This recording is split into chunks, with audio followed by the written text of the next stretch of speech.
I'm Megan. I'm Colin. And this is Pet Sitter Confessional, an open and honest discussion about life as a pet sitter. Hi there, it's episode 312. Hey, and a happy generic time of day.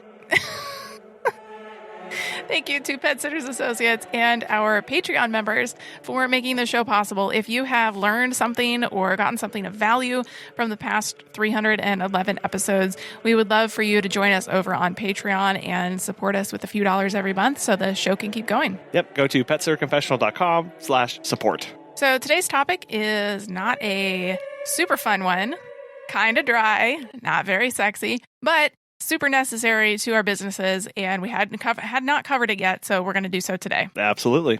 So workers' compensation, you probably have heard of it. You may even have it, but it's a form of insurance that provides benefits to workers who are injured or become ill on the job. If you've been an employee in the past, which I'm pretty sure we all have, you have likely been covered by this. It helps compensate for medical costs and lost wages while you or your employees are out of work. So today we're going to go over some common questions around workers' comp, but it's certainly not extensive. And as an important side note here, Megan and I are not experts in this at all. We are not insurance agents. This is all information that we've learned and accrued by asking questions and doing it ourselves. Additionally, rules for workers' compensation vary from state to state. So for your specific needs, go to your state's Division of Employment or your Employment Security Office to ask questions about what your requirements are and what specifically is covered under a workers' compensation policy where you live and operate your business. So we're going to break down some questions, and the first one is it required? You're going to hear a lot of this on the episode, probably, but it depends. So in California, if you have one employee, you have to carry it. It is a law. We are in Missouri, and you only have to carry it once you reach 5 employees. So again, varies by state. And other than Texas, every state mandates that companies carry workers' comp insurance either through a private insurer or the state, or the business can elect to be self-insured themselves. And what self-insured means is that you as a company are going to place up enough money to cover an incident if it occurs. This is usually only done by extremely large corporations or ones that have a lot of financial backing. So each state has different rules regarding what's covered or how issues are evaluated, what medical care is going to be delivered and how it's delivered, and then any benefits an employee can receive. So it's important to check your state's regulations. And if you don't, if there's a failure to carry the required insurance, the government's going to come for your money, and they're going to force you to pay any back penalties that you didn't pay for, or any out-of-pocket benefits that need to be rendered. There are the legal requirements here, but then there's also just taking care of your team. So while you may not be legally required to have it until you have 5 people or whatever that is, you may actually choose to have it for your very first one because you want to make sure that your team members, your staff, your employees are cared for, that they are taken care of, that they have some security in working for you. This is a kind of a pretty intensive job doing pet sitting and dog walking. And as an employer, we want our staff to have peace of mind and not have to worry about us. Really, we don't want to have to worry about being sued in case there's something that goes wrong.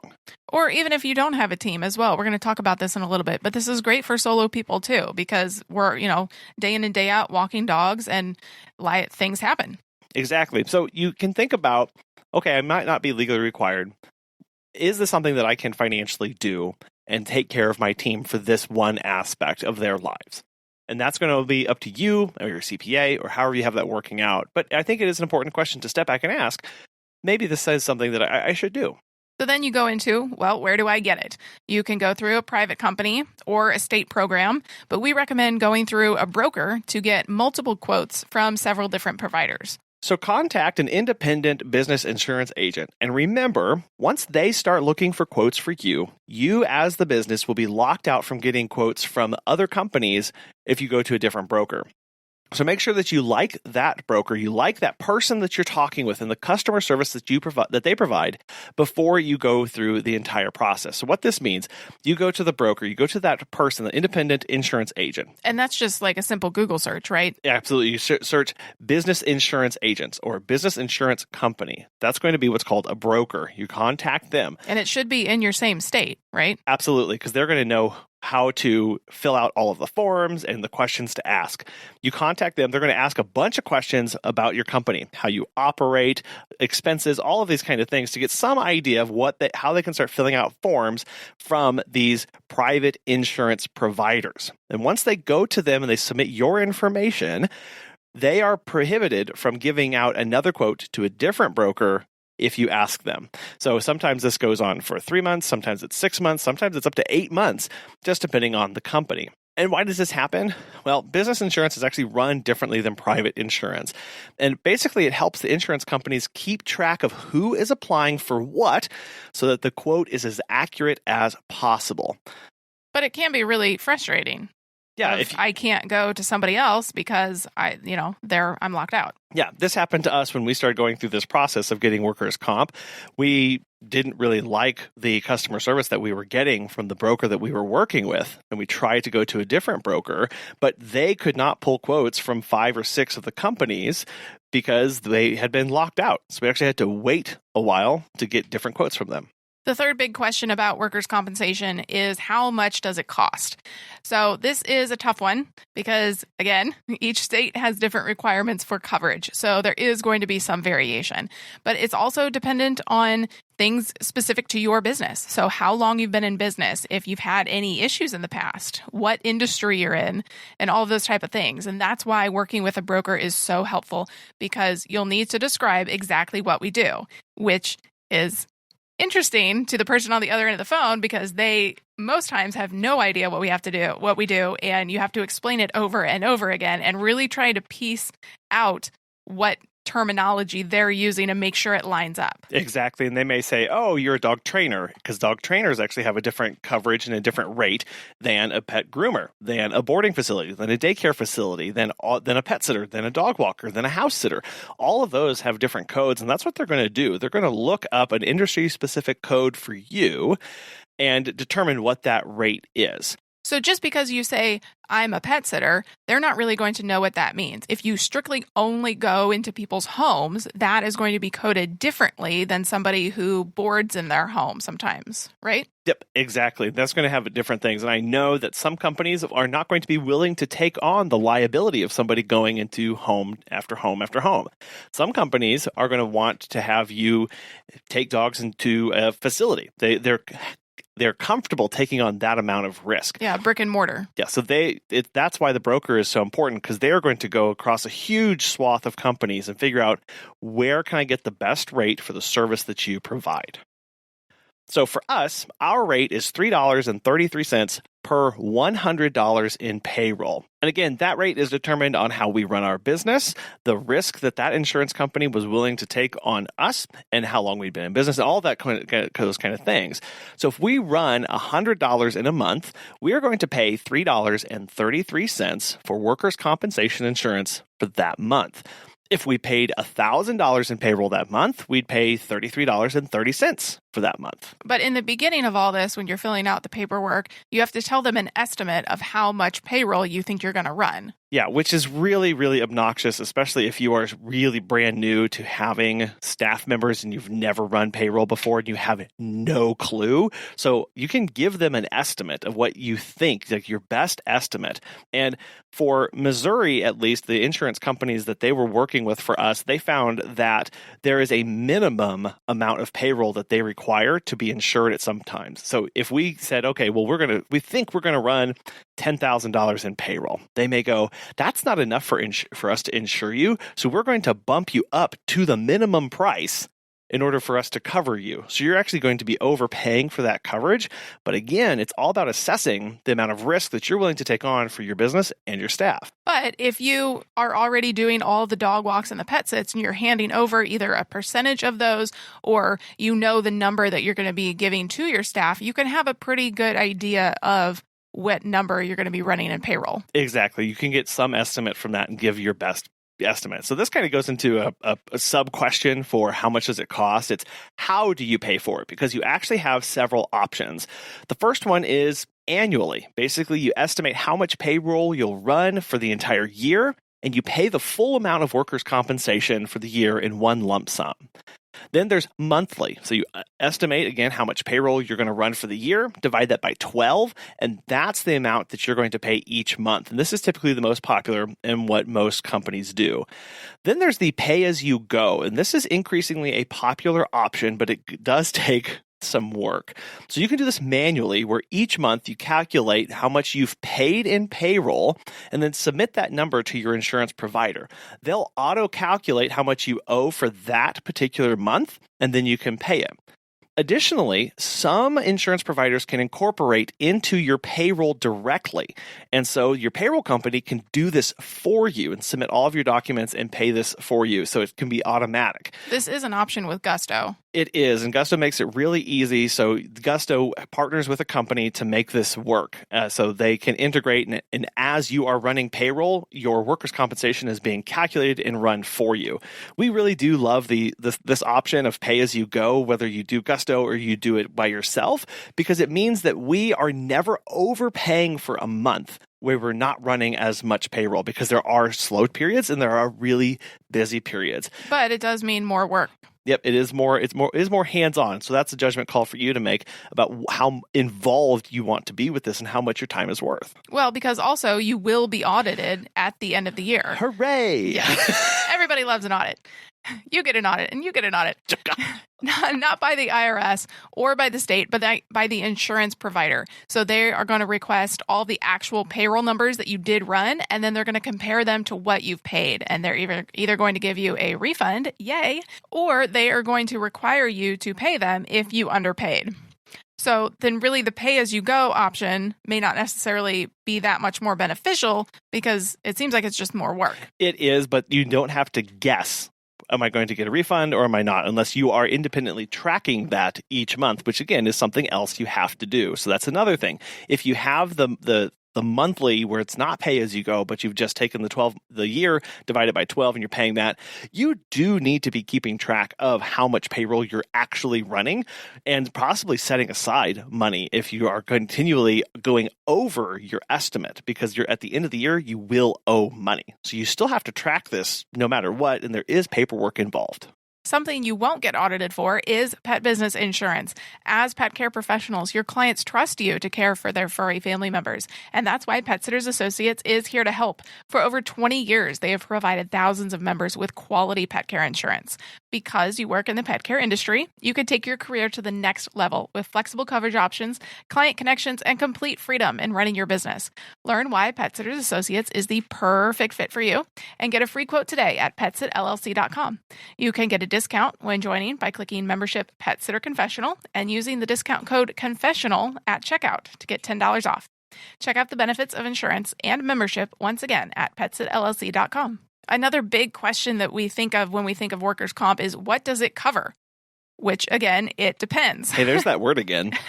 Workers' compensation really falls into 4 different categories. So it's medical benefits, disability benefits, rehabilitation benefits, and then, unfortunately, death benefits. This is where working with an agent, specifically one-on-one, can be so helpful, because you can ask about the coverage in your specific situation. You know, we've had business owners talk about how overnight care wasn't actually covered by their provider, and they were kicked off the plan because the insurance provider found out they were offering this, and they said, okay, we're not going to cover this. Bye-bye. So talk with them. Don't be afraid to ask all kinds of questions, especially before signing up. Read the document that you're going to be signing and make sure that, you know, all the I's are crossed and T's are dotted. Exactly. So staff are required to report an injury to you, and then you are the one that's required to file a claim with your policy. So Megan mentioned the 4 benefits of medical, disability, rehabilitation, and death. Medical benefits may include reimbursements for doctor's visits, hospital or emergency room care up to surgery, medications, physical therapy. Even it may cover things like equipment, such as even crutches, wheelchairs. And then there are benefits that can include chronic pain management. And so these medical expenses are generally covered until the injured worker reaches the MMI. So that's the maximum medical improvement, which is the point where, additional treatment won't really further improve their condition if they've kind of reached a plateau in their physical therapy. The second kind of coverage are disability benefits. So if an injured employee is unable to work, disability benefits can replace part of their wages lost from a work-related injury. For employees who need time to recover or seek medical treatment, disability benefits can replace some of their lost income until they're back on the job. And if it's a really severe injury and they are permanently disabled, the workers' comp could kick in for their entire life. Yeah, but some states do limit workers' comp disability benefits to a specified number of weeks or a maximum dollar amount or until the employee reaches a certain age. So again, this is where you need to be aware of what your policy covers so you can communicate these to staff before they get into that situation. And then there are rehabilitation benefits. So these are vocationally appropriate because they provide support for injured workers who are permanently disabled and unable to return to their former job. So these are things that are likely never to happen to dog walking pet sitting companies, but they may. They usually cover things like additional job training, skills assessment and testing, things like resume assistance and development and placement, tuition if they decide they need to go back to college or get more education, and then even books or other expenses associated with that. These specific benefits are supposed to help retrain the injured employee so that they can try and earn what they were earning with your company, but just at a different position. And these are required by most states and actually may include up to 2 years of additional training or education in some circumstances. And then there's the death benefit. Not everybody's favorite, but it's sometimes called survivor's benefits, or it's kind of similar to life insurance. So if an employee dies from a work-related injury, not super fun to talk about, but it could provide benefit to their dependents or spouse or whoever else is living in the household. It could be used to pay for burial costs or funeral expenses. And this can be applied to nearly every state, but again, it varies by state. So it can help cover lost income and can maybe even be paid in installments or in one lump sum. The final question is a big one, especially for solopreneurs, is can I include myself or should I include myself?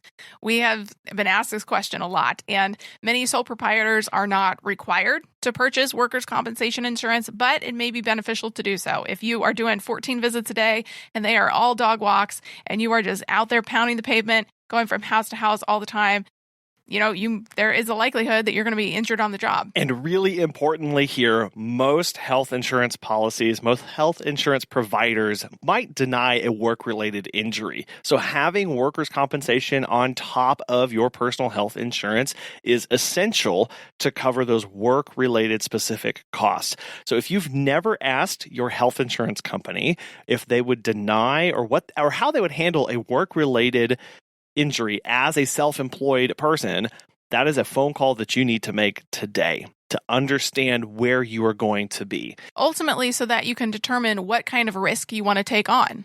If you are trying to step away and hire, then you may just want to cover your employees. Or if you love the day in and day out dog walking, then you may consider having coverage for yourself. And this is all about managing liability and where that lies. So even as a self-employed person, as a sole proprietor, you may have clients that will require you to have your own workers' compensation coverage as a way to limit their liability. Yeah, I will say in our 10 years, it's never happened, but I can definitely see where some high-end clients, if you're going into their homes, they're going to want this. Yeah, so that you don't end up suing them and their home insurance policy for injuries related to the work that you were doing. And it could be even something as simple as it's icy out one night and you slip and fall on their sidewalk or right in front of their front door. Yeah, that would not be covered under your health insurance because it's a work-related injury, and instead you may decide, I'm going to sue the homeowner. Well, I very much doubt that the homeowner would have agreed to enter into a contract with you had they known